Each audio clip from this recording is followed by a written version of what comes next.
Hello everybody and welcome back to Dragon Babble. We are in September, which is kind of crazy, and I'm quite happy about it because everything's getting colder and cozier and I feel autumn is nearly here. A lot of my friends and family are complaining that summer is over, but I am not one of those people because I am well excited for cozy socks, cozy jumpers and lots of hot chocolate, of which I've already started having.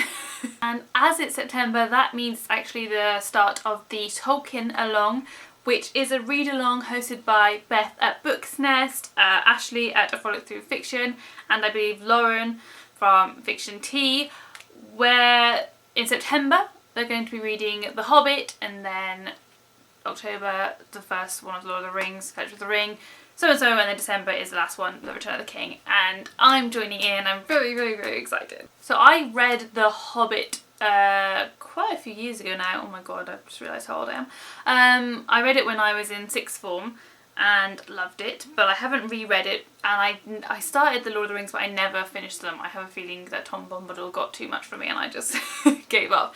But I'm joining in this read along so I can actually finally read them. So yeah, so this month is The Hobbit. As well as the read along, Beth put up a video kind of explaining about it and also had done a tag, and that is what we're going to do today. Okay, so the first prompt is Frodo.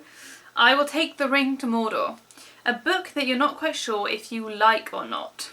And I already know that Beth is going to be so annoyed with me for this one because for me that is a darker shade of magic. Sorry Beth. I started reading this ages ago and then put it down and never picked it back up, and then when I was doing another readathon, another one hosted by Ashleigh actually, I decided I needed to finally give this a read.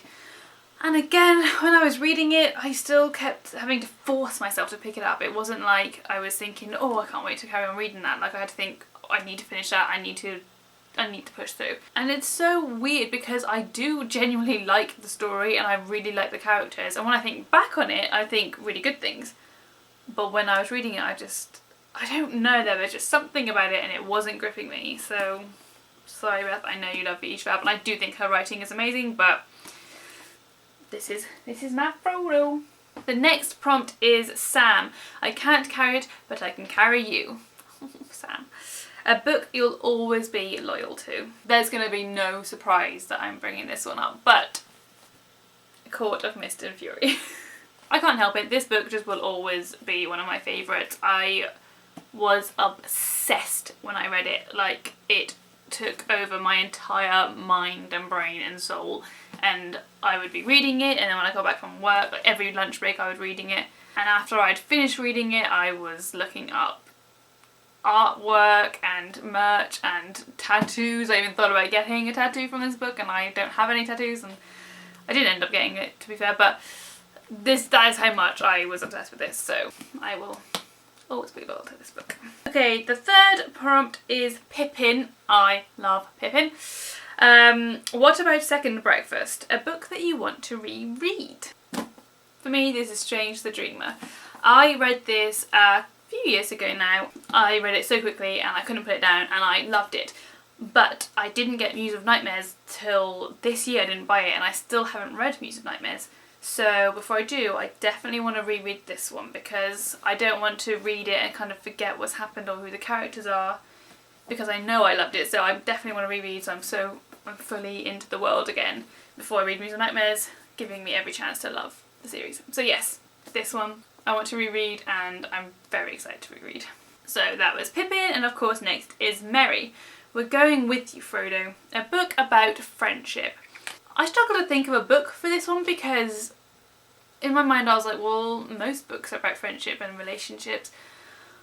Like that's what makes the characters interesting. But I don't know, I couldn't think of a specific book about friendship. But this book I read very recently. It's called The White Phoenix.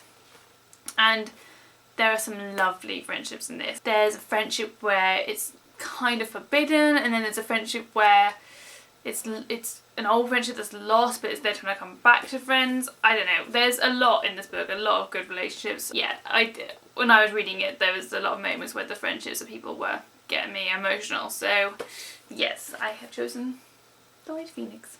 Next up we have Aragorn, for Frodo. A book with a hero or heroine to swoon over. I have talked about this book a lot on my social media, but I can't help it because the heroine of this book is one of my favourite protagonists of all time. And that's Viper. Marianne is the protagonist, and she's just, I don't know, she's everything I like to read in a main character. She's strong, but at the same time realistic, I was going to say, but I don't really mean that. Relatable, I guess I mean. Like, when she's thrown into these situations, it's not like she's suddenly like, oh well, I'm amazing because that's why this book's about me and I'll just figure it all out instantly. Like, no, she has struggles, but she has a good personality, and I don't know, I was rooting for her the entire time. I cannot wait for the third book. So yes, Viper. Then we have Legolas. Yum. That's not the quote, but just my personal opinion. A book that still only counts as one. So this is the biggest book on your TBR. And for me, that's this. I started reading this last month, expecting to immediately fall in love with it because it's Sarah J Maas, who obviously I love. I have the entire shelf for her, minus that side. So I started reading Crescent City last month, and I got that far in, which I know this is now where it's all gonna, like, her life has changed completely and it's probably all gonna start and settle into the new plot. I don't know, but I just wasn't obsessed yet, and I know a lot of people were like that, so I'll definitely read this and hopefully fall in love with it really soon, because I'm only on page, I'm not even to page 100 yet, so that'll be why. But yes, I was just expecting to read it and instantly find it my favourite, kind of like with Akamath. Like with Akatar, to be fair, I read it and I was not loving it at the beginning, and it took me quite a while. Like, I was enjoying the book, but it definitely wasn't one of my favourites, and then I was like, okay, I love this, and that took me a while. So I'm hoping it'll be the same as that, but I just had other things to read, so I stopped and I've read a few other things. But after The Hobbit, I am going to be going back to that one and hopefully completely falling in love with it, because I know so many people love it and I imagine that I'm going to be the same. I just need to push through. So yes, that is probably the biggest book on my TBR at the moment. Next we have Gimli. I love Gimli. Shall I Get You a Box? A short but fun read. I feel like I keep mentioning the same books in tags, but then they're like my favourite books, so I kind of always end up thinking of them. But for this I'm choosing Howl's Moving Castle. I read this maybe 2 years ago. Obviously I'd seen the Studio Ghibli film and I loved it, but this I remember just being quite quick and really enjoyable. So if you like Howl's Moving Castle, the film, I imagine you'll love the book. I didn't realise it was a book. I was very excited when I got this as a present, so yes. Short and fun read. Then we have Boromir, They've Taken the Little Ones, a series you never made it past the first book. I'm choosing, there's quite a lot of series where I've only read the first book, if I'm honest, but for this one I'm choosing City of Brass. Why can't I not say that? The City of Brass. Brass! Wow. Finding out I can't say brass. I mean, I'm saying it, it just sounds weird to me. Anyway. So yeah, I read The City of Brass maybe 2 years ago, I think. And they're on the third book now, I think, and I had no idea. This is what happens. I read and then I carry on trying to read things on my shelf that I have bought and never read. In that time, all the ones I've read, they've come out with like loads of books and I think, oh, I'm behind on that now.